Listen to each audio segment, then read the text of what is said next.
wabarakatuh. Perkenalkan, nama saya Wida Yuliana. Saya dari KPI 5C. Baiklah, di sini saya akan mempresentasikan atau menjelaskan sedikit mengenai pengaruh kelompok pada perilaku komunikasi.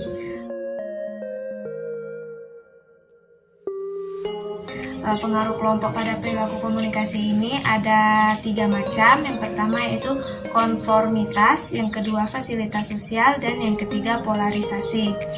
Langsung saja, untuk yang pertama yaitu konformitas atau conformity.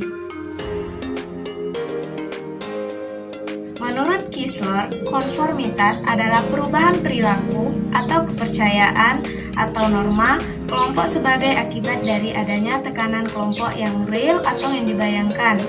Apa benar seseorang dapat mempengaruhi orang lain bersepakat dengan mempertimbangkan beberapa persyaratan? Bisa saja, namun konformitas itu tidak sederhana yang diduga orang. Seperti paradigma utama yang dibahas dalam beberapa buku, konformitas adalah produksi interaksi antara faktor situasional dan faktor-faktor personal.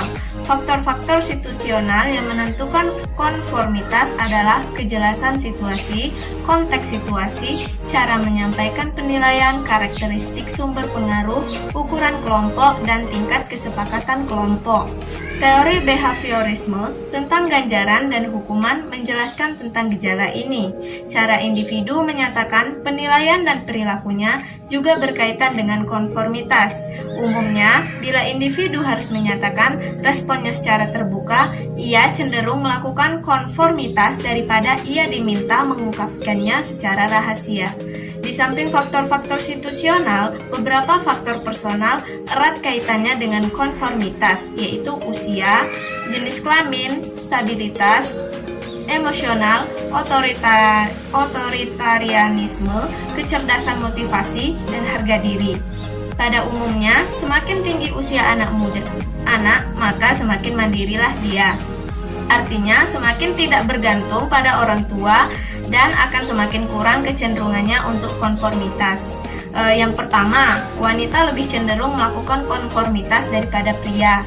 Yang kedua, orang yang emosinya kurang stabil lebih mudah mengikuti kelompok daripada orang yang emosinya stabil. Yang ketiga, semakin tinggi kecerdasan, semakin kurang kecenderungan ke arah konformitas. Yang keempat, motif afiliansi akan mendorong konformitas, sementara motif berprestasi, motif aktualisasi diri, dan konsep diri yang positif akan cenderung menghambat konformitas. Yang kelima, semakin tinggi hasrat berprestasi seseorang, maka semakin tinggi kepercayaan dirinya. Dengan demikian, semakin sukar ia dipengaruhi oleh tekanan kelompok.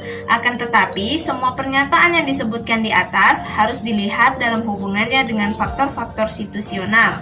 Orang yang kepercayaan dirinya tinggi akan terpengaruh oleh kelompok dalam situasi ambigu.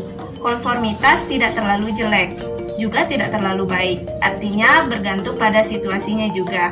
Untuk nilai-nilai sosial yang dipegang teguh oleh sistem sosial, konformitas diperlakukan. Sedangkan untuk keberhasilan moral, kita memerlukan konformitas. Akan tetapi, untuk perkembangan pemikiran, untuk menghasilkan hal-hal yang baru dan kreatif, konformitas tentu saja merugikan. Yang kedua yaitu fasilitas sosial.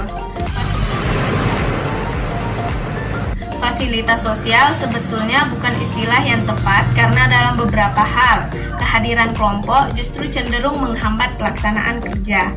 Istilah ini mungkin tepat dipergunakan untuk penelitian-penelitian awal dalam psikologi sosial. Pada tahun 1924, Floyd Apport menemukan fakta bahwa fasilitas sosial tidak selalu memudahkan pekerjaan. Kehadiran kelompok bersifat fasilitatif bila pekerjaan yang dilakukan berupa pekerjaan keterampilan yang sederhana. Sebaliknya, kelompok mempersukar pekerjaan bila pekerjaan itu berkenaan dengan nalar dan penilaian. Dan yang terakhir yaitu polarisasi. Polarisasi ini menurut sebagian para ahli boleh jadi disebabkan pada proporsi argumentasi yang menyokong sikap atau tindakan tertentu. Bila proporsi terbesar mendukung sifat konservatif, keputusan kelompok pun akan lebih konservatif dan begitu pun sebaliknya. Itu menurut Ebensen dan Browse pada tahun 1974. Polarisasi mengandung beberapa implikasi yang negatif. Yang pertama, kecenderungan ke arah ekstremisme menyebabkan peserta komunikasi menjadi lebih jauh dari dunia nyata. Karena itu, makin besar peluang bagi mereka untuk berbuat kesalahan. Produktivitas kelompok tentu menurun. Gejala ini disebut dengan Irving Janis sebagai groupthink.